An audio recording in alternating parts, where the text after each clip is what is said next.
ત્યારબાદ સ્વસ્તિક ભગત પરમ પૂજ્ય સ્વામી શ્રી પાસે પધારી રહ્યા છે.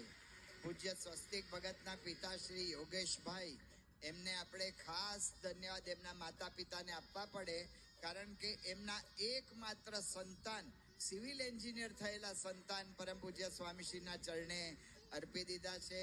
ખૂબ જ એમનો હસમુખો ને મળતાવડો સ્વભાવ છે અને ગાન વિદ્યામાં ખૂબ જ કુશળ છે. વડોદરા જન્મ જયંતિ આપણે પ્રોફેશનલ ગાયક પાસે તો ગાન કરાવેલું, પણ અમુક પૂર્તિ માટે ખાસ એમનો અવાજ એમાં ઉપયોગ કરવામાં આવ્યો, જે સ્વાગત ગીત વગેરે આપણે સાંભળ્યું હતું એમાં. તો એવા સ્વસ્તિક ભગતના ગળા પર હાથ ફેરવીને બાપા એમને આશીર્વાદ આપી રહ્યા છે. અને પૂજ્ય સ્વસ્તિક ભગત એ પોતે ભાદરાના, મૂળ પૂર્વાશ્રમના ભાદરાના છે.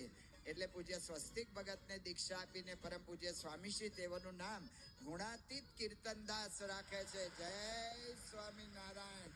ગુણાતીત કીર્તનદાસ, જય સ્વામિનારાયણ. બાપા ભાદરાના છે, ભાદરાના, એટલે આપણે એનું નામ ગુણાતીત ઉપર રાખ્યું છે.